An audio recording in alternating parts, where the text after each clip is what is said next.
रक्षाबंधन के अवसर पर केंद्रीय मंत्री नरेंद्र सिंह तोमर ग्वालियर से होते हुए सबलगढ़, गोहद, सुमावली विधानसभा में कार्यकर्ताओं की बैठक कर मुरैना बीजेपी कार्यालय पहुंचे और यहां वह पत्रकारों से रूबरू हुए। उन्होंने जानकारी देते हुए बताया कि बीजेपी ने 39 विधानसभा सीटों पर अपने प्रत्याशियों की घोषणा कर दी है। इन सीटों को पहले घोषित किया है।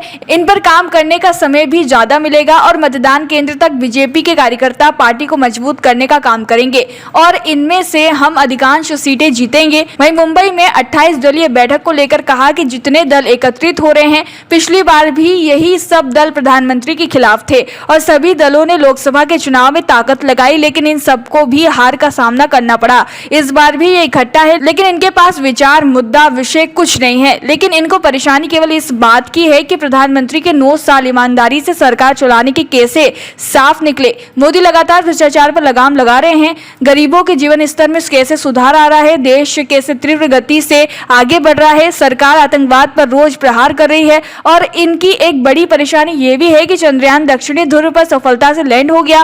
तोमर ने कहा कि इन सभी तकलीफों से विपक्ष ग्रसित है, ना तो इनके पास सकारात्मक कार्यक्रम है, ना ही देश को आगे बढ़ाने नीति और नियत है। ये सब अपना अस्तित्व बचाने के लिए एक बरगद पर एकत्रित होने का असफल प्रयास कर रहे हैं, जो कभी सफल नहीं होगा। तोमर ने कहा कि मध्य प्रदेश में जन आशीर्वाद यात्राएं 5 जगह से शुरू हो रही है। इन यात्राओं का पहला क्रम 3 सितंबर को शुरू होगा, जिसका शुभारंभ बीजेपी राष्ट्रीय अध्यक्ष जगत प्रकाश नड्डा चित्रकूट से करेंगे, जिसके बाद 4 और 5 सितंबर को केंद्रीय गृह मंत्री अमित शाह और केंद्रीय रक्षा मंत्री राजनाथ सिंह प्रारंभ करेंगे। साथ ही बताया, चंबल अंचल की यात्रा अमित शाह 5 सितंबर को श्योपुर से प्रारंभ करेंगे। ये यात्रा ग्वालियर होते हुए भोपाल पहुंचेगी। इस यात्रा की तैयारी कर ली गई है।